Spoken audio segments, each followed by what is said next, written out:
Welcome to another episode of OG55 Live. I am joined by the Italiano live from California. Today we are talking all about the Disneyland 70th news drop from the other day. We're going to talk about it. We're going to break it down. As George would say, we're going to break it down. Up next on OG55.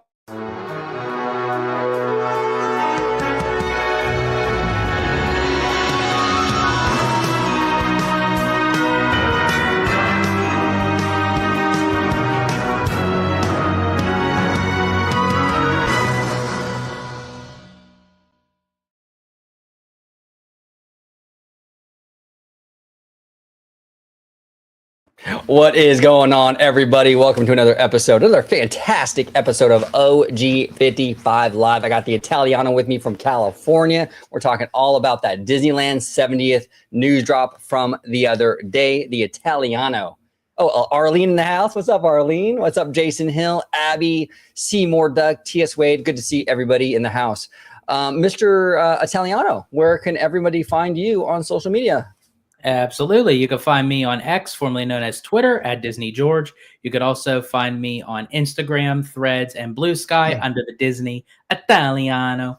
And of course, you can find me right here on my home base at Orange Grove 55 with Citrus Corner with all that sweet, juicy, but sometimes sticky Disney news and info. Yeah, speaking of sticky, we saw them live in concert. Live in concert, in person, flesh, sweat, and all. Oh man, that was amazing. That was absolutely amazing. We saw them on what was it, Wednesday night? We love Kiss of Life. I'm actually a bigger fan now after seeing them live than I was before. Too. I actually am too. I actually ended up after we left the concert on our way back to the house. I literally downloaded their whole album. See, I'm telling you, man. I'm telling you, they are amazing women. A really great concert. But also, before we get started, I do want to say earlier today, I was at the Regency Theater in Orange County. I think it was like in Costa Mesa, if I'm not mistaken, for, the one and only Jay Shear, right? His short film, No Vacancy. I was hosting a Q&A panel over there with the cast and crew.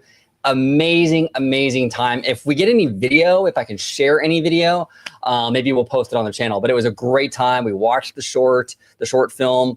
I hosted the Q&A. We went for like an hour with the Q&A. Just a really good time. And I just want to thank Jay for giving me the opportunity to do that. It was a lot of fun, and I want to thank the whole cast and crew. You all are absolutely amazing. But without further ado, George, should we get into some of this Disneyland 70th? Let's get it. Let's get it. Okay, so this was actually, we actually set up a live show the other day, but I had to cancel it like last minute. So Matthew Murr, friend of the channel, all the way from the UK, sent €5. And since it was from the show that we canceled, I want to address that before we get started. So Matthew, thank you so much for the super chat. It says here, Christmas, New Year's, periods, and big anniversaries are the only overlays I consider truly worthwhile. What do you think, though? What do you think, George? In terms of these overlays, because I did a video with Mr. Seymour Duck, Theme Park Wizard, and Mr. Webba about this. Very good show, by the way. Abby and I watched it together. It was really good. Thank you. Appreciate that. Yeah, I mean, we were talking about, are they kind of going overboard with all this stuff? It's like pretty much year-long celebrations. What say you? I mean, does Matthew have a point here? Only Christmas and New Year's and anniversaries, or is it okay to have it all year like this?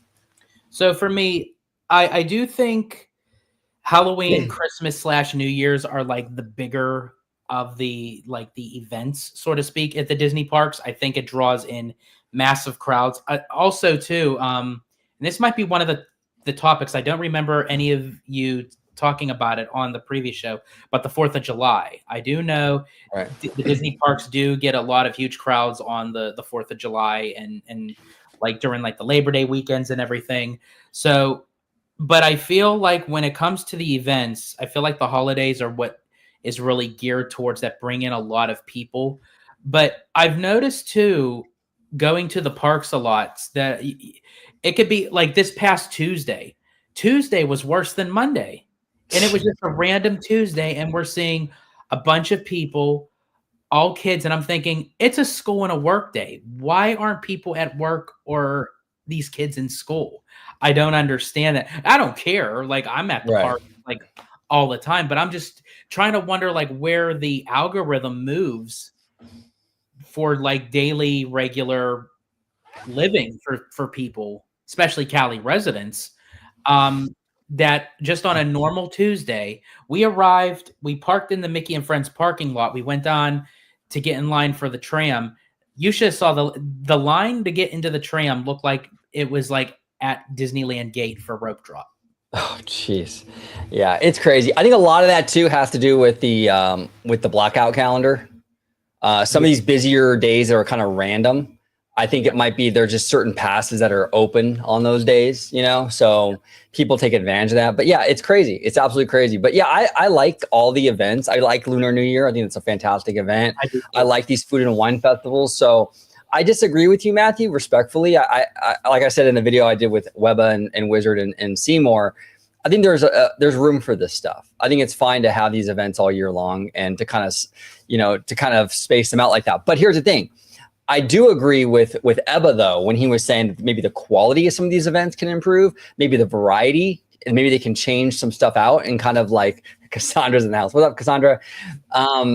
Where they can kind of keep it a little more fresh, because some of this stuff does get a little stale. We talked about it with Oogie Boogie Bash, right? Italiano, where it's like, okay, it's like they could probably use some new stuff there to kind of give it a shot in the arm, right? And they even said that they were kind of like taking like surveys and asking people what different new opportunities they would like to see during future Oogie Boogie. So I think even Disney can see that, okay, we can only go on for so long with the same exact thing. Changing out villains is not enough when the price value for these special event tickets keep going higher and higher. Now, I will play the double-edged sword real quick, but that I do agree with Ebba and that I don't agree with Ebba. I do agree with Ebba that there are just times that you just want to go and enjoy quintessential Disneyland. I get that. Right. There were times where I'm like, dang, like I just want to just see the castle as is, no decorations, no nothing. But also at the same time, you don't want, the same way that Ebba was saying, you don't want these events to get stale. You don't want just a normal day at Disneyland to get stale. And how do you do that? How do you draw more people in? By offering different special events. Exactly. All right. So speaking of new stuff, we got a lot of new information. Some good, some a little disappointing in my opinion, but we'll kind of go through it. We'll kind of talk about it. This is courtesy of micechat.com. And MiceChat, friend of the channel, absolutely. We love Dusty over there. Andy Castro is like the GOAT, the absolute king of like Disneyland photos. Check out his Dateline Disneyland updates on MiceChat. They are absolutely incredible. But so Disney dropped a whole bunch of news here. So Disneyland 70th anniversary, new entertainment, returning favorites, and more. It says here, Disneyland Resort's 70th anniversary begins on May 16th, 2025. Pretty typical. That's usually when these anniversaries start. I think the 60th was pretty much about around that same time, and runs through the summer of. Disappointing for me though. Why? Why is May disappointing for you?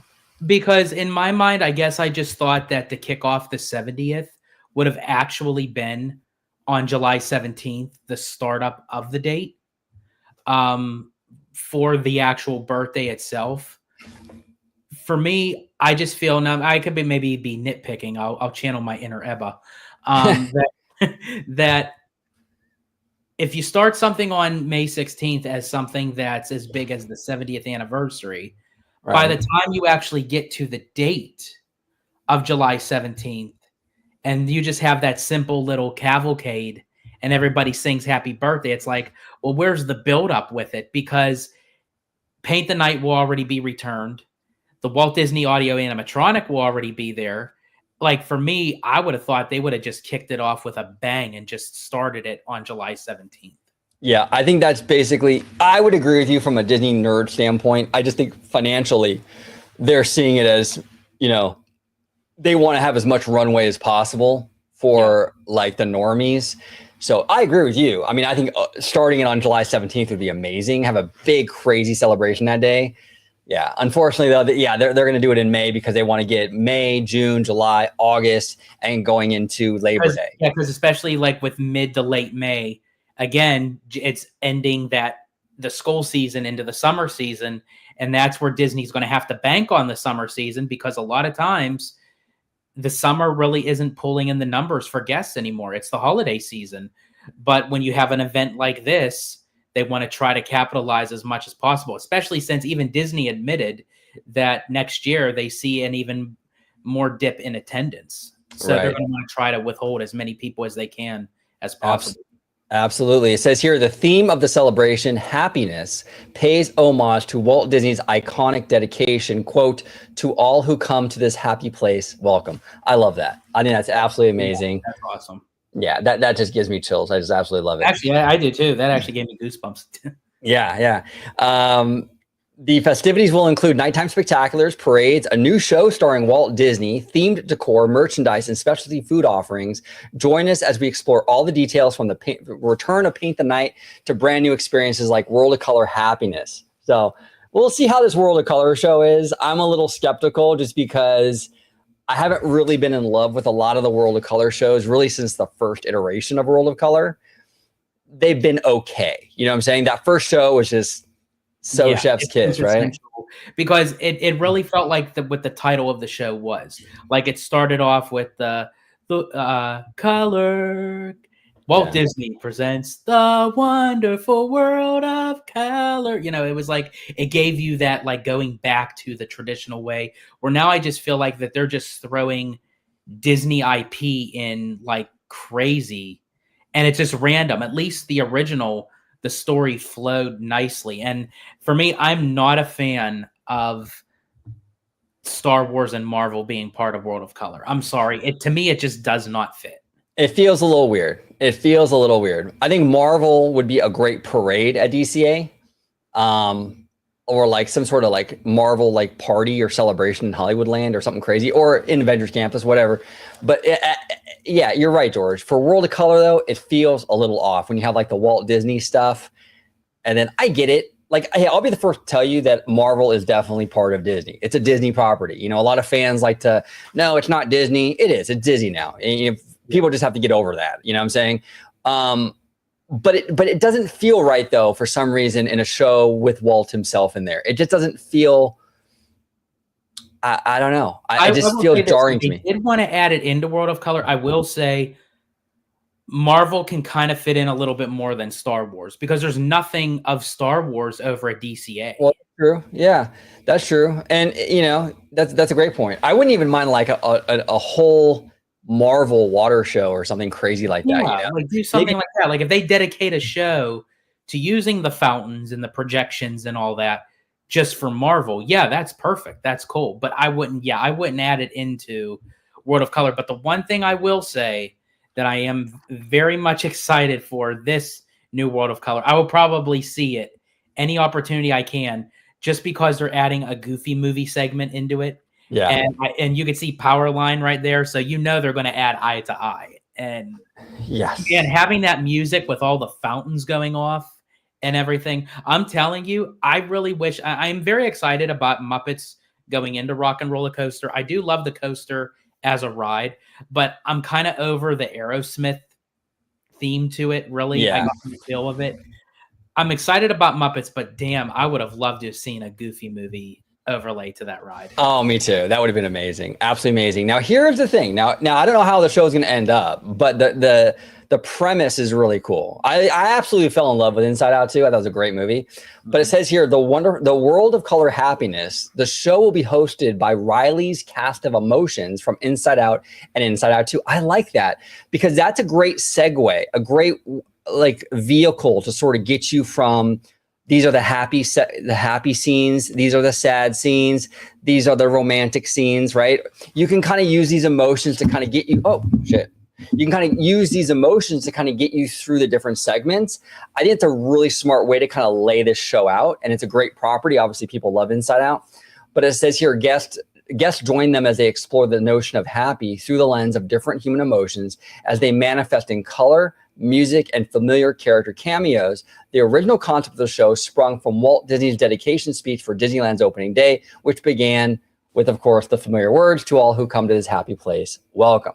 So World of Color Happiness is coming to DCA. Now, this is where I'm a little bittersweet with these announcements, okay? Wondrous Journeys will light up the skies above Disneyland Park's Sleeping Beauty Castle. Now, look, I am the biggest fanboy when it comes to Wondrous Journeys. I think this is one of the most beautiful fireworks shows they've ever done. I love that Winnie the Pooh thing at the end. I think it's very emotional. This show is beautifully done. And big shout out to Christopher Lenertz, who was the songwriter for all this and put it all together musically. Look, this show is a masterpiece, okay? But I personally would have preferred a 70th anniversary fireworks show. I would rather see Wondrous Journeys during the regular year and have a 70th show. I would have rather had a 70th show than another World of Color. That's just me. I might be just being a nerdy douchebag, you know? I don't know. But for me personally, that's kind of where I would be. But what about you, George? What say you, brother? Okay, so I agree with you. Yes, I would have loved to have seen a brand new fireworks show for the 70th. But it doesn't surprise me that they didn't. And this is where, because I was kind of like running through my head, because there's a 5-year kind of gap to where the 75th anniversary will be on the horizon soon, shortly after the 70th. And being that this celebration is going to run into 2026, then that's an even shorter amount of time that you would have to create 2 brand new fireworks shows. And how would you kind of like compare the 70th to the 75th, where you have to come up with new material, a new kind of storyline? So I feel like that they're going to give us an all-out spectacular fireworks show for the 75th. And I feel like that's why they're leaning more towards Wondrous Journeys. And if they had to repeat a fireworks show, I'm glad it's that one. Well said. And that's a great point you make, where it's like, you know what, we're going to save it for the 75th, which makes sense. It's 5 years away. I know 5 years is kind of a long time, but not too bad, right? In terms of theme park stuff, it's not too far away. So yeah, it's a great point. And look at that projection mapping. Some of the best projection mapping for any of these fireworks shows is on Wondrous Journeys. Absolutely breathtaking. Love it. And then here you can check out, if you go to my chat, you can check out the full show here in 4K. It says here, the much beloved nighttime parade Paint the Night will finally return to Disneyland for Disneyland's 70th anniversary. Its catchy tune and colorful floats make this an offering we are happy to see again and again. This show premiered in, what was it, 2015, George? I mean, it's been 2015, I believe. Yeah, it's been a decade already. Can you believe that? And it only played for the 60th. Yeah, it never really. Well, I know that they. Oh, they did. It went DCA. Yeah. It went to DCA for a short run. Yeah. Then now it's back at Disneyland. But I don't know. This should be a mainstay at Disneyland. This is fantastic news. This is money right here. It says originally from last summer's Pixar Fest, Better Together returns with its cast of 30 plus Pixar characters. Now, George, you and I watched this. Yes. This is what I was a bit underwhelmed with. Okay. Like for me, I feel like that they just said, you know what, we need to put something in here. Let's just bring back what is it, Better Together? I always forget the 2 titles, because it's either Better Together or Together Forever. It's like those are the 2, like with the Pixar things. But because I remember they said they were doing an open casting call, and I know a lot of people were worried to the fact of, were they going to bring back Pixar Fest as a whole? Right. And I remember we said on the show that there's a possibility they may, but they may just want to bring back the parade. And that's obviously what they did. But I just kind of felt like that was a little bit of a cop out to just say, okay, we need a placement here. So let's just put this because we can. Yeah, nothing too great with that. It's okay. It's an okay kind of cavalcade. It has nothing to do with the 70th. Because when you watch this, you're automatically going to tie it into as, oh, this was for Pixar Fest. Like, what is the correlation that has to do with the 70th anniversary of Disneyland? Yeah, exactly. We got the one and only Slimer in the house. What is going on, Slimer? It is always good to see you, my man. Always good to see you. Cassandra, I'm putting my dancing shoes on for this parade. Oh, 100%. George and I, for Magic Happens. Oh man. I mean, that's serious business, right, George? That is. Like that's like, it's like clear the path, give us room, because we're jamming. Before you move on, bro, I just want to just respond to this. Ian Grimm, friend of the channel, got to hang out with him last summer. Awesome. Yeah. Is the Italiano going to the 90s night, Powerline looks to be heavily featured. Yeah, I always wanted 90s night to return. I'm so glad it is. I'm disappointed and kind of nervous that they're only bringing it back for 2 nights. I would have felt a little bit comfortable if it would have been 6 nights or something like that. It's only for like March 4th and the 6th, but Abby and I are going to do our damnedest to get tickets. Like, we're going to try to like have like multiple devices. She's going to try for a day. I'm going to try for a day.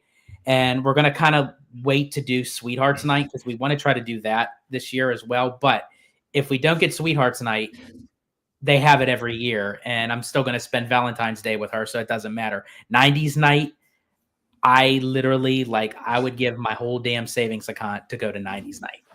I thought you were going to say you were going to give your whole left nut for it, George, but you went in a different direction. You were like, I would give my whole savings account. Starship 824 here says it's criminal that they are not doing Magic Happens next year because they're too cheap to run 2 parades at once. I agree with you, Starship. I agree with you. I'd rather them cut the Pixar parade to have both Magic Happens and Paint the Night. I agree with you 100%. Yeah. And actually, we're going to have Starship actually DM me. He wants to actually do a show on this, George. I forgot to tell you because I think I just got it today. Cassandra's so funny. I got the DM. I just responded to him, but we'll have him on like this week. I know you're out of town, so it's kind of like working around your schedule and things like that. But we'll try to have him on soon and kind of talk about this with him because I know Starship is real big on entertainment, and I'm curious to see his thoughts on that for sure. Yeah. Nice. Cassandra here. Hold on to your nuts. Yes. Cassandra, that's why I didn't offer to give up one of my nuts, because my nuts have more value to them what my savings account does. So that's why I thought I'd give up the savings account. There you go. You got the Midas touch, huh, George? It's funny. Well, no, I mean, okay, it's completely up to you, bro. Okay, completely up to you. Okay, yes. She brought up nuts. Okay. Uh-huh.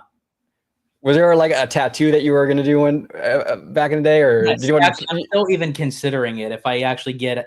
So what I wanted to do, I wanted to get 2 tattoos on my inner thigh, Chip on one side, Dale on the other, and they're reaching upward to grab the acorns. So they already have like a armful of acorns, so they're reaching up to grab for another one. So, are you? You're really still considering that? I'm considering it. I know because I don't have any tattoos, so I know that would like hurt like a bitch because it's the inner thigh, especially for it being the first one. But because that would so be me. Like that kind of tattoo is like that just screams my sarcasm. I'll probably be screaming on the table while I'm actually getting it done. But yeah, you should do it, George. I think you should do it. I think that'd be really, really cool. Just ask Abby though if she's down for that. You don't want to like. She's like, oh man, if she's cool with it, then you should be cool with it. Cassandra, oh my God. I did tell her about that. She did laugh. I think the only thing that she was concerned about is the same concern that I have is that that it would hurt like a bitch. Yeah, it definitely would. And she says she's co-signing on it. She's co-signing on it. Shane Narani. I love the look of the new spear flags on the bridge to the castle. Yes, and Shane, we're actually going to get into that. We are going to touch upon that because the decor, I think, looks really, really good. I know a lot of fans are all mad about it, but I think it looks really, really good. But Walt Disney joins the party, okay? Turn down for Walt. No, I was kidding.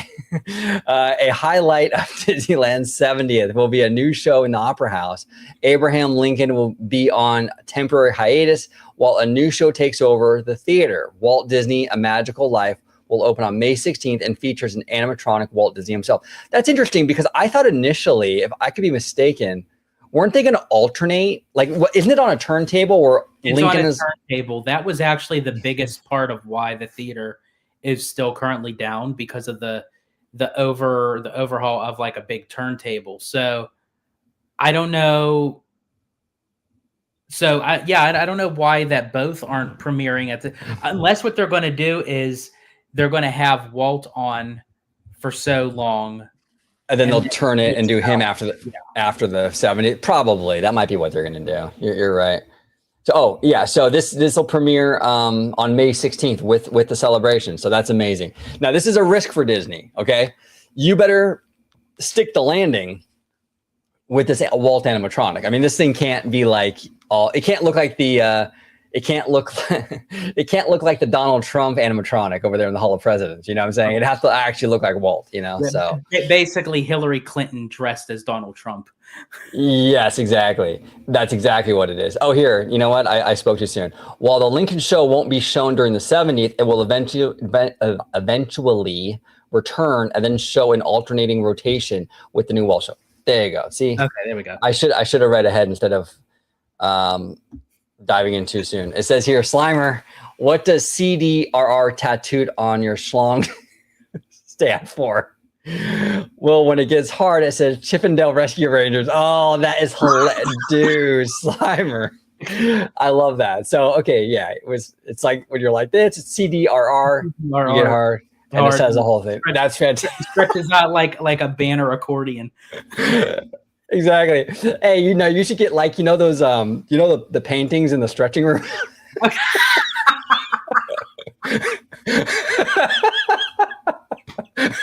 That would be pretty clever. Now that would hurt like a bitch, but that would be very clever.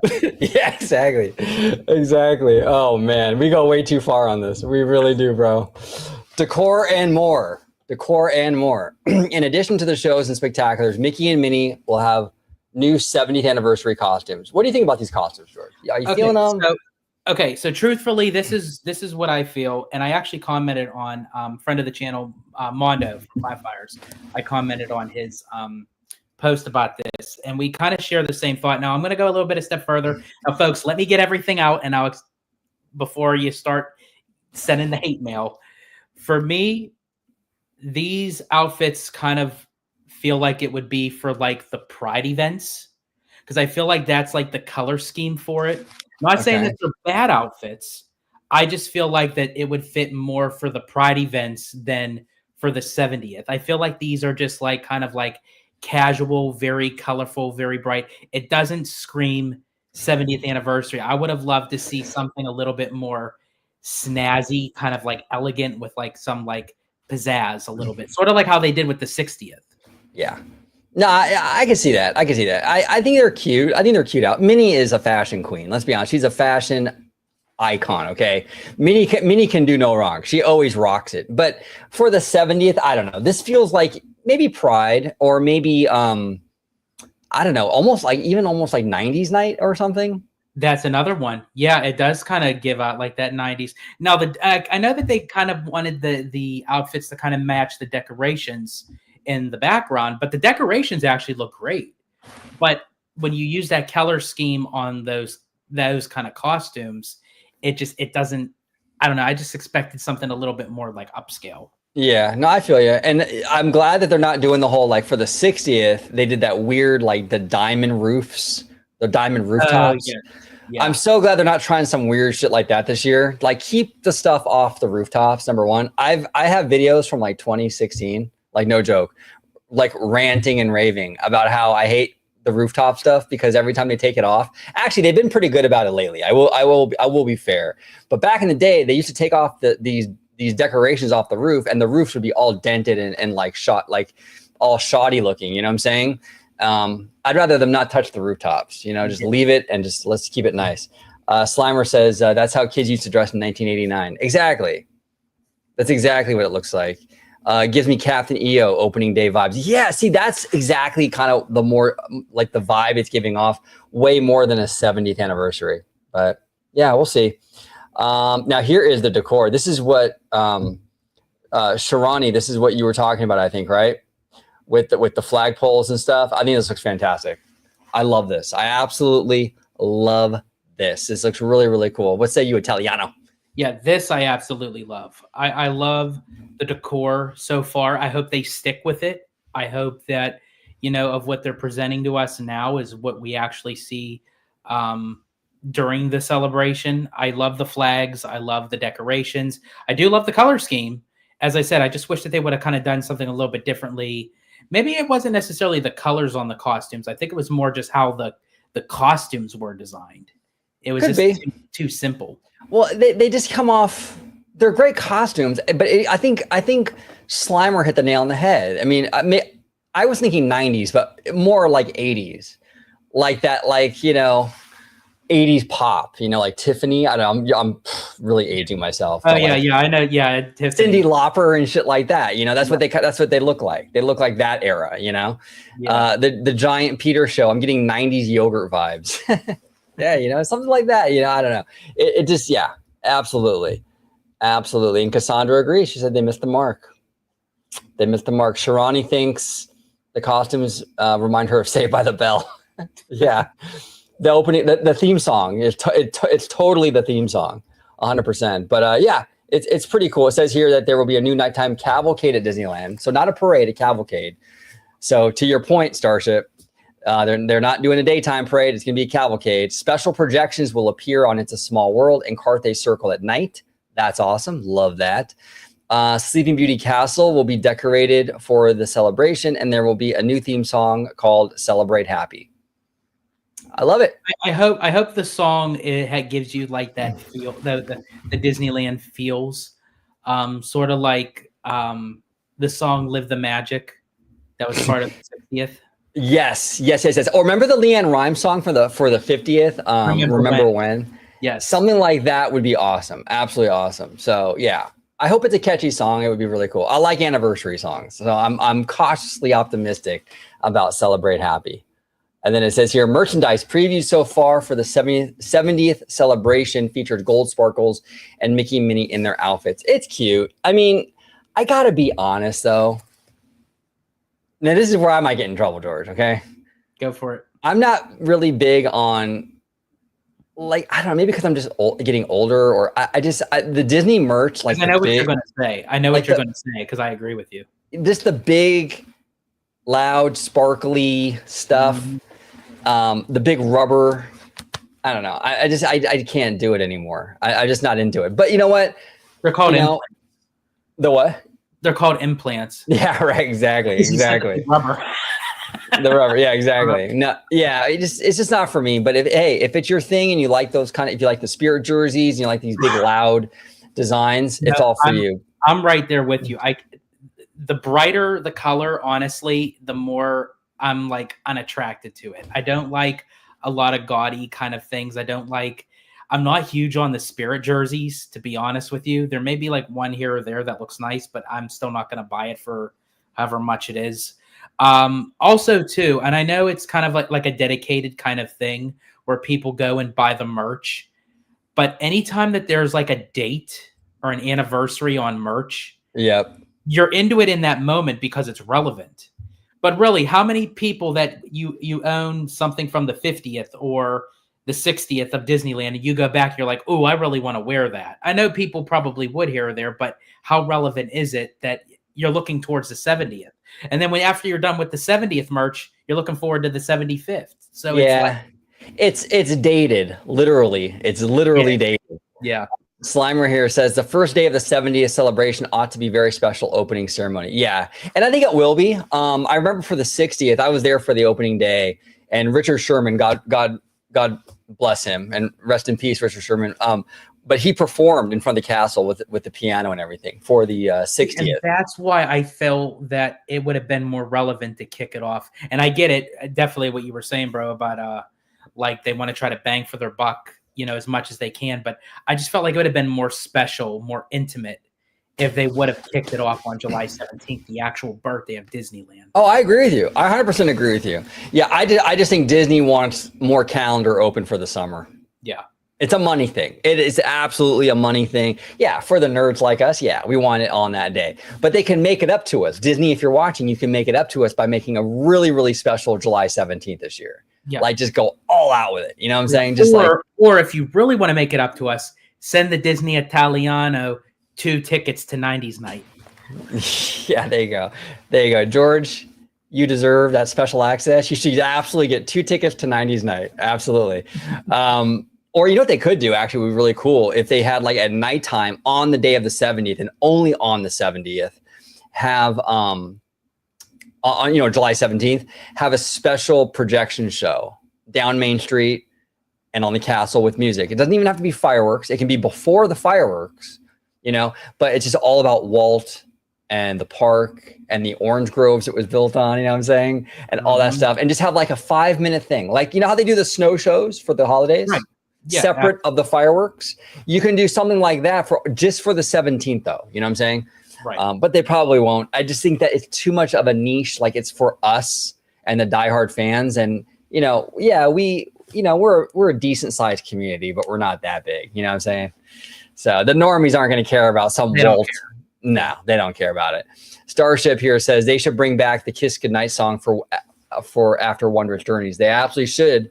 That was another Richard Sherman song.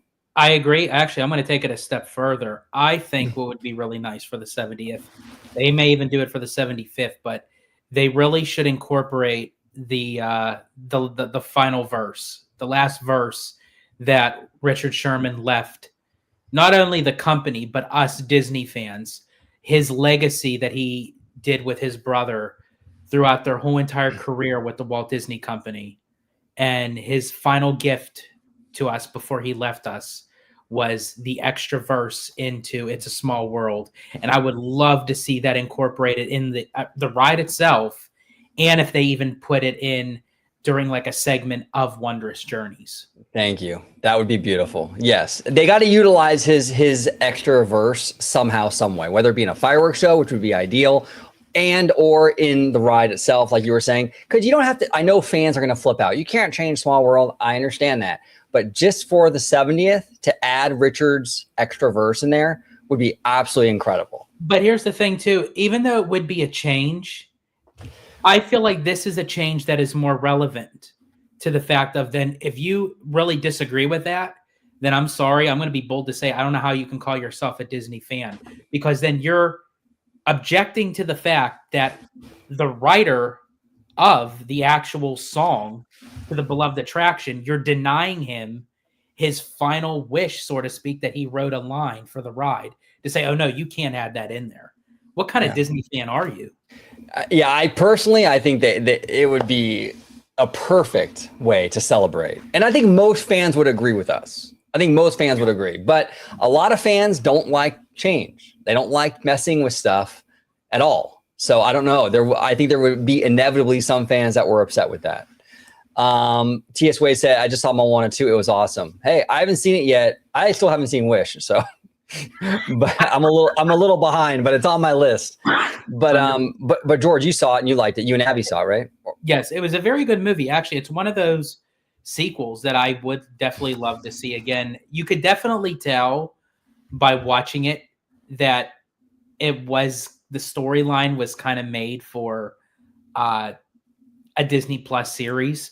But I think for the most part of what they did with it and how they kind of spliced it all together into a feature film, I feel like that it was done really well. And I know there's some controversy of people saying, the songs, no one's going to know the songs or learn, or what have you. And I will agree to the fact that the songs weren't as memorable as the original. But again, I feel like these songs were because it was made supposedly for a series. These songs weren't made for like a big theatrical. So being that they already had the songs, it's like, okay, we got to, kind of incorporate it in there somehow.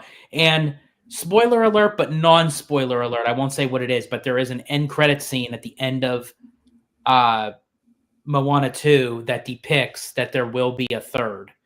And I feel like that cliffhanger scene was supposed to be for a season 2 of the series. I'm sure. But being that they made it into a movie, they added the cliffhanger at the end because just in case if Moana 2 did poor at the box office, they can continue it as a series. But being that it became the blockbuster that it still is thriving to be, it's definitely going to be a number 3 for sure. Yeah, absolutely.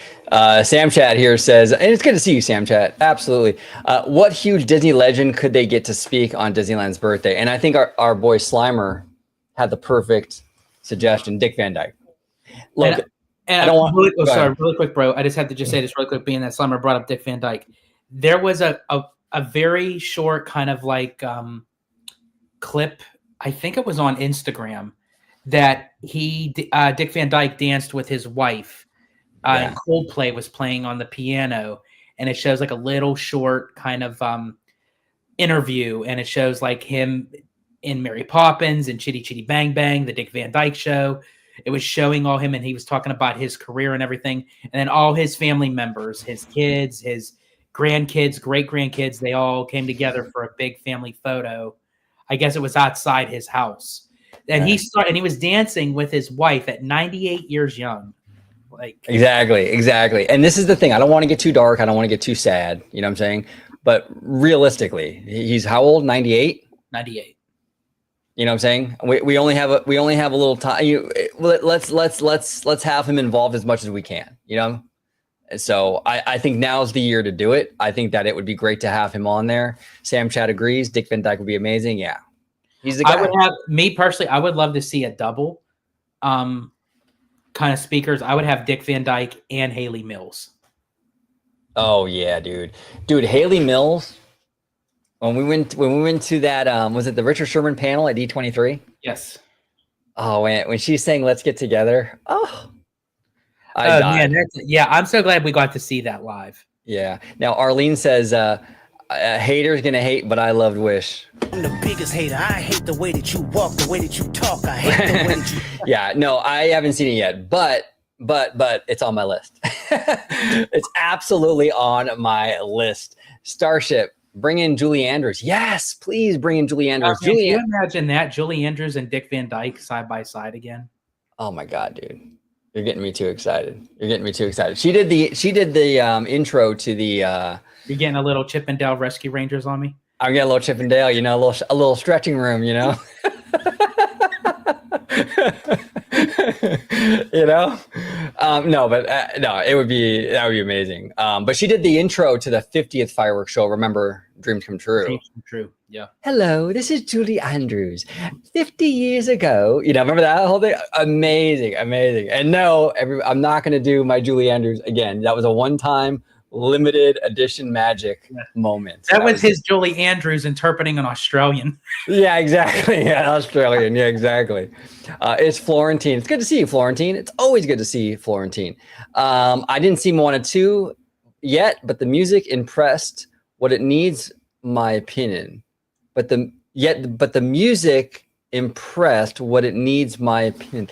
You mean that the music didn't impress you? Is that what you're saying, Florentine? I'm sorry, I'm not following. If you can if you can elaborate on what you were saying. I think what he's trying to say is that he liked the movie, but the music didn't really hit for him. Because I've heard a lot of people thought that the music was kind of mid. It wasn't that great, but okay. Oh wait, actually, hold on. He said here, I didn't see Moana 2, but the music impressed me. Okay, so you didn't see the movie yet, but the music that he heard, it was impressive. The music okay, yeah, okay. So he likes the music. Yeah, he hasn't seen the movie yet. Okay, that's interesting because you're the first person. The music really wasn't bad. It really wasn't. I just feel like because it was kind of, and this is what a lot of people have to understand. Once the execs up at Burbank said, you know what, green light this for a feature-length film, they're like, oh my gosh, we literally are setting this template as a Disney Plus series. We got to combine everything, and how do we make this into... So for the short amount of time that they actually got to work on it as a feature-length movie and what they were given, I think it's a home run. Yeah. Okay. Yeah, I got to see it. It's on my list. Brian here says, thoughts on the final Mufasa trailer. Do you think it'll be a hit or a flop? It's funny because a lot of Disney stuff for 2024 have been absolute bangers. Deadpool, Wolverine, Moana 2, Inside Out 2. They've had a really good year. The two movies I'm not sure about, Mufasa and Snow White. Okay. Those are the two upcoming releases that I'm really not sure. I have a little more faith in Mufasa. I think that has more potential to be a hit. Okay. Snow White, I don't know. I don't know what happened there. I think that's going to be a write-off, to be completely honest. And it pains me to say that because I really do like Rachel Zegler. I think she's great. But I don't know yet, Brian. I don't know yet. It's a tough one. What do you say, George? You think Mufasa is going to be a hit or a flop? It might not even be either. It might be. There might be a little bit of that gray area in between, right? That's what I think Mufasa is going to be. I feel like it's going to be kind of mid. I don't think it's going to be a flop. I think it's going to bring in the money because it is a brand new story, a prequel about Mufasa than The Lion King, because everyone loves The Lion King. So they're going to be interested in these characters in a different way. But I don't think it hit the mark where it's going to draw that interest that it's going to be $1 billion film. Yeah. Snow White, I'd be shocked if it made any money, to be honest with you. It's crazy because the film itself, it looks okay. It's the Seven Dwarfs that look really weird. They should have got, I don't know the right term. They look like the Keebler cookie elves. Yeah, they shouldn't have made it CGI. They shouldn't have made it CGI. You get real little people to get in there and do it. I think it's really weird. Yes, exactly. That's what I'll come back to you, Cassandra. One sec, just for a second. Snow White kind of went into the uncanny valley, and I think that's what people are having the problems with. Exactly, Shane. Exactly. Like that's what it is. It's the weirdness with the dwarfs and stuff. That it looks really off. If it wasn't for that, I think it would look a whole lot better. But it is what it is.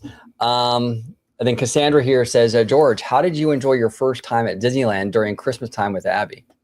It was really nice. I love the holidays at the Disney parks, and Disneyland was no exception to that whatsoever because it was beautiful. The decorations, we got our pictures taken in front of the tree, in front of the castle when it's all lit.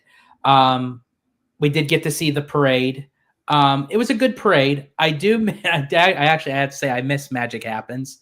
Yeah. Even though it was a cute Christmas parade, it was a little bit monotonous because they kept on replaying the same track over and over again, where it was like when one float passed by, it's like they hit the rewind button and the song starts all over again. Right. And it's like, that was kind of a little bit, it was okay. But the parade itself was really nice. We actually got to see a little bit of it again.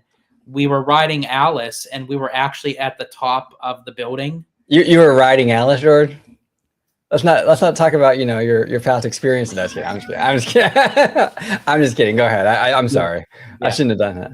Yeah, I was riding Alice with my caterpillar. So we were up at the top of the. This whole thing it's just turning into. We're up at the top of the building, and right as the parade was finishing, that Santa was like literally right next to us because of how high he is in his sleigh. Yeah. We were like eye to eye with him. So I thought that was like really cool. It was a cool moment that we could see, Santa as we're finishing up Alice. Yeah, right. Yeah. And Mr. Webba is in the house. Hey, everyone. What's up, Mr. Webba? And he says... So really quick, I just have to Oh, go ahead. Get finished. Oh, I think you mean Alice was riding George's caterpillar. There you go. Yeah. Strike that, reverse it, Ebba. Yeah, exactly. And Slimer here has a question for me. OG, IGOR or GNX? I'm going to go GNX, Slimer. I'm going to go GNX. And he continues here with word up, Webba. Mr. Webba. We did a great video with Mr. Webba. What was that, like 2 days ago now or something like that? I don't remember. The days all blend together. But we did a great video with him and Theme Park Wizard and the one and only Mr. Seymour Duck. And we talk all about like anniversaries and holiday overlays and things like that. And Ebba, I'm telling you, Ebba was on fire, man. He was so like fired up. Wasn't he, George, in that conversation? Oh, yeah. When we were like watching like him, he was like, when he's passionate about his stuff, man. And he's like, he don't give a shit. Yeah, man, he went all in, dude. He went balls to the wall, George. But I have to say, I'm kind of going back to Christmas at Disneyland really quick. So I've never seen the Christmas fireworks at Disneyland. Oh, yeah. So for my first opportunity, you think it's going to be magical. You're going to have like that moment. No, you know what the Italiano gets for the first fireworks show? It's a blanket of fog. They still had the fireworks going off. We couldn't see a damn thing. All we saw was like the colors kind of flashing in between the fog. Kind of like sounds like you were at the club, bro. Yeah. kind of like the Northern Lights, and we just saw the pellets just dropping from the sky. So, but we got to see like the projections, we got to see like the music and everything. The front fireworks that shoot off from the side of the castle, they worked fine. Anything behind the castle, you couldn't see shit. But then we had the nice moment at the end where it did snow down on Main Street and everything. And that gave you all the feels with the Christmas music and everything. Yeah. And this is the thing too that really bothers me. That moment with the snow is such a beautiful moment. You will see, I know, I see it, George. I see it. But that snow moment is so beautiful. But you always have one like douchebag in the audience. Oh, it's just soap, you guys. It's just soap. Can you just let the moment be the moment? Yeah, just be the moment. We get it. You come here every fucking day and know it's snow. I mean, snow, Snope, soap. But can you just let the moment be the moment? I hate that. It's a pet peeve of mine. I absolutely hate that.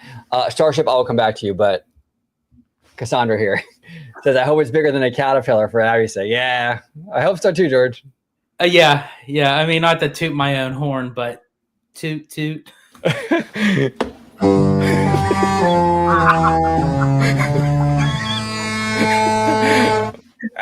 George, yeah. All right, so we're going. Where were we? Oh, it was Starship. There we go. We're back. Which parade did you think was better, the Disney World Christmas Parade or Disneyland? Ooh, good question. Just be fair to California, George. Hi, Monster on the beat, ho. I feel like when it comes to like the holiday parades, I don't really think that one is better than the other. I feel like that they're kind of like equal in a good way. Like I feel like there's like nothing that really makes one spectacular over the other, but they're both right at level, I would say. Okay. All right. George is riding the fence. He's kind of middle ground. Abby says here, his caterpillar is magical, paralyzing. Oh my God. Yeah, she's like this. She can't move her legs. She's in the army crawl.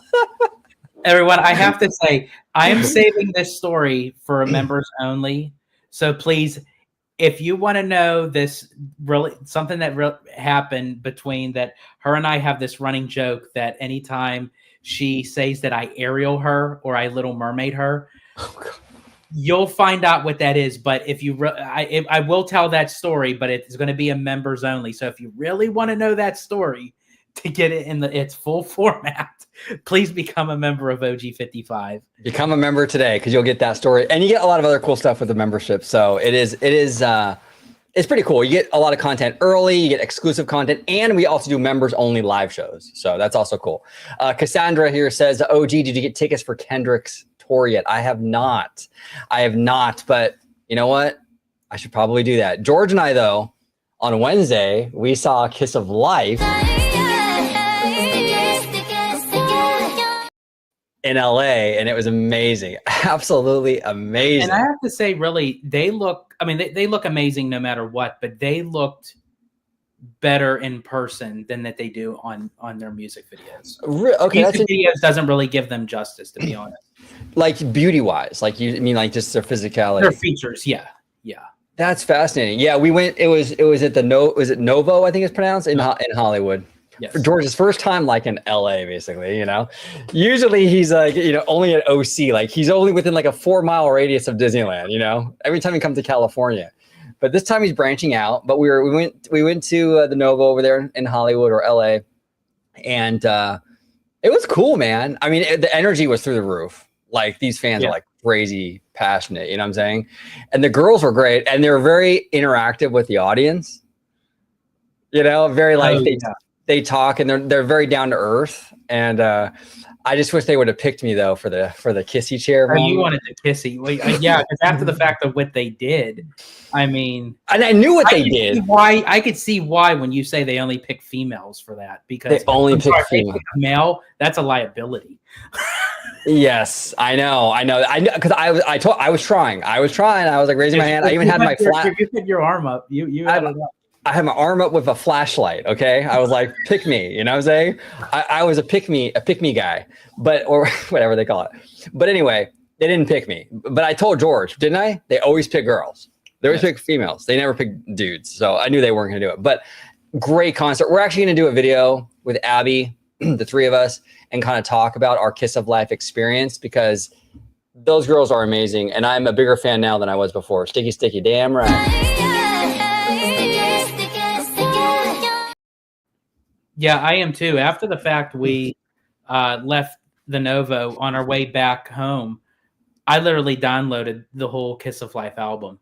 Like, that's because there were some songs that I enjoyed over others, but it was like after hearing it live, it was like, oh damn, like especially when you get to see them perform. And it was a smaller venue, and like normally, you know, those kind of group those K-pops, they have like extra back dancers and a live band behind them, but no, it was very intimate. It was like just the girls interacting with the audience and the audience interacting with them. We got to be in one of their TikTok videos. Yeah, that was cool. With us behind them for Instagram posts, and that was awesome. That was awesome. Sliver said OG was about to turn that concert into the Kiss of You're Pregnant. Because of the kissy chair moment. Yeah, I'm telling you, that would have, yeah, that is absolutely crazy. When Natty comes like right here, and dude, she's my boss. Yeah, your straw papers. Like, I would have been. Oh man, I'm telling you, like she's my favorite. Although Julie is like a close second for sure, but Natty is still my bias for sure. You know, she's still my bias, and she's got a really cute voice too that we heard. Like, yeah, because here's the thing, like when they rap, like they're into it, and like you see them like very seductively, they're twisting their body, they're shaking their booty, but then when they talk, they have this very kind of like shy innocence about them, and you're like, how does that voice come out of a body like that? Like that's like it's crazy. Yeah, it's crazy. But great concert. We'll dive into it more on a separate video. But it was really fun night. Cassandra says, "I'm surprised OG did not run on stage." Yeah, exactly. Hey, if we weren't on the second level, maybe I would have. I don't know. I would have had a better chance on the kissy chair. No, they never would have picked me because they never pick dudes. Okay, let me catch up to the comments, everybody. Here, Starship. Have any of you watched Abbott Elementary? It's so good. It's an ABC sitcom on now. I've heard of it, never seen it. It's on my list, though. I have heard it. I didn't watch any of it. Is it on your list, George? Yeah, it could be on my list. I mean, if Starship, if you recommend it, yeah, I'll definitely check it out. I'll probably check it out before OG does. I think he'll probably check out Abbott Elementary before I watch Wish. Absolutely, yeah. Absolutely. We'll take one more comment and then we'll kind of get out of here. Shane Narani says Prey is a good movie, and next year they're going to be 2 Predator movies. Yeah, Disney's trying to get their Fox money back. They spent 50 billion after they sold the sports assets. You know, 50 billion, you gotta, you know, they're trying to churn this stuff out. They're trying to make that money back. Oh man. The list keeps getting longer and longer. Exactly. Hey, George, maybe that'll be the tattoo. I was just going to say, I clicked on it because she was talking about your list. I thought she was talking about something else. That's hilarious. Yeah, see? Yeah, exactly. In 2028. Exactly. Sam Chat, do you think we'll see a new Phantasmic Dragon debut in time for 70th? No. They would have announced that the other day with the press release. No, we're not getting it. You think for the 75th? I think we'll get it before the 75th. I think it'll be, we're not going to get it for the 70th, but at the same time, I don't think we're going to have to wait 5 years either. 5 years is kind of a long time. I'm thinking like 72 or something like right in between. That would be something that, even though the kickoff is in May, do you think they could have it ready by July? Well, that's a possibility. Maybe it doesn't have to like premiere with the celebration in May. I know that Disney World with their 50th, they had stuff premiering along the way, right? Yeah, because the 70th is going to run to 2026. Yeah. And Cassandra here says we can talk about other things getting a little longer. This is why we love you, Cassandra. Amazing. Absolutely amazing. You are such a treasure. Absolutely. Takes a long way home. Yeah, right. Exactly. And Slimer here says, Predator in the parks. Let's go. Yeah, I agree. Do it. Put it in DCA. Let's go. Or you can have Predator like hiding behind, like in the bushes at Animal Kingdom. Come popping out. That'd be amazing. Put it in Hollywood Studios because with Fox kind of acquisitions, I think that would fit very well in Hollywood Studios. Yeah, no, absolutely. But everybody in the chat, Cassandra, Slimer, Starship, of course, Abby, Sam Chat, Arlene, Shane Narani, Mr. Webba, Mr. Duck, Brian, Florentine, T.S. Wade. I'm sure I'm missing people, but if I miss you, Ian Grimm, thank you so much for joining us on this episode of OG55 Live. We're going to try to do more videos. George is out here in California till like the 14th for like another week. So he probably won't, he definitely won't be on as much content as he usually is.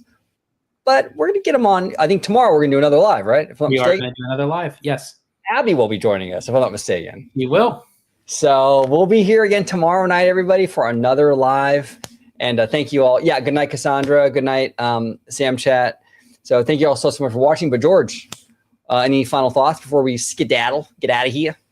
No, it was a great live. I'm glad everyone was able to come in and interact again. I miss doing the lives. I miss doing the shows.